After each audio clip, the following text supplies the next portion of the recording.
मैं इतना तो जरूर विश्वास करता हूं कि आप लोग बाकी विषयों में मेरा क्षमता के विषय में शक होगा, आपका अभिप्राय भी अलग अलग हो सकता है, इसमें मोदी को ज्यादा ज्ञान नहीं है, इसमें कम अनुभव है, सब होगा। लेकिन एक विषय में आपको जरूर, एक विषय में आप मानते होंगे कि मेरी राजनीतिक सूझबूझ तो है। सचमुच प्रधानमंत्री जी, आपकी राजनीतिक सूझबूझ को कोई नकार नहीं सकता। हमें तो आपकी सूझबूझ पर ही भरोसा है। आप ही हैं जिनसे चंपारण के किसान आंदोलन से लेकर आज तक किसानों की बदहाली दूर करने की उम्मीद हम कर रहे हैं। आप जानते थे कि कांग्रेस ने यूपी में कर्ज माफी की अपील की लाखों दरख्वास्त हमसे लेकर आप तक पहुंचाई थी। आपने दरख्वास्त सुनी, फैसला भी लिया, लेकिन उसकी कीमत भी वोटों के रूप में वसूल ली। लेकिन प्रधानमंत्री जी, ऐलान के बाद भी अब तक कर्ज माफी पर अमल नहीं हो पाया है। हम में से कुछ उन सूबों में रहते हैं जहां फिलहाल चुनाव नहीं है, लेकिन दर वहां भी कम नहीं है। कुछ सूबों में आपकी पार्टी की सरकार भी नहीं है, लेकिन इसका मतलब ये नहीं कि वहां कर्ज, गरीबी, बदहाली से जूझते एक किसान नहीं है। और प्रधानमंत्री जी, आप तो पूरे मुल्क के प्रधानमंत्री हैं।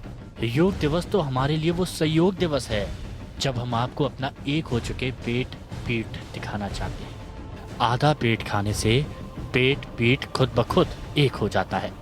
पिछले 2 साल मौसम की मार ने हमें हर तरफ का योग सिखा दिया। खेत खलिहान कहीं बंजर हो गए तो कहीं बाढ़ में खुशहाली बह गई। जैसे तैसे कर्ज लेकर फिर पैरों पर खड़े होने की कोशिश की तो आपकी नोटबंदी से कलेजा तरक गया। कहीं अनाज बेचना दूभर हो गया तो कहीं माटी के मूल सब्जियां बेचनी पड़ी, क्योंकि कीमत चुकाने के लिए किसी के हाथ में पैसा तक नहीं था, ना ही हमारे हाथ में। अगली फसल के बीज, खाद, बुआई, जुताई, कीड़े की दवाई, बीमारी, आरामी, हर काम के लिए तो रकम जरूरी है। बैंक में पड़ा पैसा आपके नाम रेहन रख दिया। आपको मालूम है कि हमारे पास एटीएम कार्ड नहीं होते। अगर होते भी हैं तो दूर दूर गांव में कहीं इक्का दुक्का एटीएम है। जब 3 महीने तक शहरों में पैसों की मारामारी रही तो उन एटीएम में पैसा कौन डालने आता। लेकिन मोदी जी, हमें आपकी सूझबूझ पर भरोसा था। हमें विश्वास था कि आप अमीरों, घूसखोरों और अपराधियों पर लगाम लगाना चाहते हैं। हालांकि पैसे वालों को अपना काला धन बदलने में कोई दिक्कत नहीं हुई, लेकिन आपकी सूझबूझ पर शक नहीं किया। उल्टे चुनाव में बीजेपी को वोट दिया, क्योंकि 2014 के आम चुनाव से पहले आपने स्वामीनाथन रिपोर्ट लागू ना करने के लिए कांग्रेस को कोसा था। प्रधानमंत्री जी, आप राजयोगी हैं और हम भुक्तभोगी। आप योगासन की प्रेरणा देने आ रहे हैं, हमें भी आपसे प्रेरणा चाहिए। हम चिलचिलाती धूप में पड़ती जमीन पर कुदाल चलाते हैं।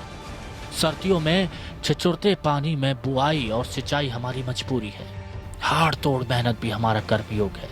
मोदी जी, इस कर्मयोग की भी कीमत किसी योग से कम नहीं, लेकिन कर्मयोग के बदले में पेट भरना तक नसीब नहीं। आप तो जानते हैं कि योग में 84 लाख आसन होते हैं, लेकिन सब पर हमारा कर्मयोग भारी है। आइए हमारे साथ योग कीजिए प्रधानमंत्री जी।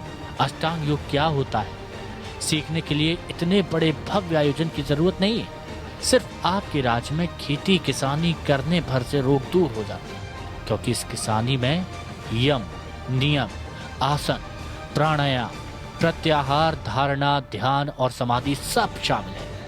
इन सब के बावजूद जिंदगी का दर्द कम होने का नाम नहीं लेता। साहूकार बेइज्जत करता है, बैंक मुनादी कराता है, बिचौलियों के लिए सरकारी दुकान खुलती है, खाद की काला बाजारी होती है, औने पौने बेचने पर भी भुगतान नहीं मिलता, और अब जीएसटी के रूप में साक्षात यमराज सामने खड़े दिखाई दे रहे हैं प्रधानमंत्री जी। खेती किसान की हर चीज महंगी हो जाएगी।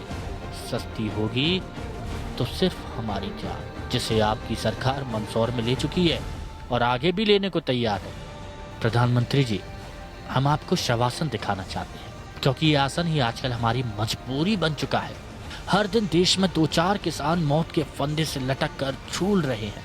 ऐसे में किसान जान की कीमत पर भी आपको शवासन दिखाना चाहते हैं, क्योंकि गोलियों से मरने पर मुआवजा मिलता है। मौत से किसान को राहत मिलती है तो मुआवजे से उसके परिवार की माली तकलीफ कम होती है। प्रधानमंत्री जी, आपकी सूझबूझ पर हमें भरोसा है, लेकिन योग से ज्यादा किसानों के कर्मयोग को अहमियत दीजिए, उनका दुख दर्द कम कीजिए। अंशुमन त्रिपाठी, APN।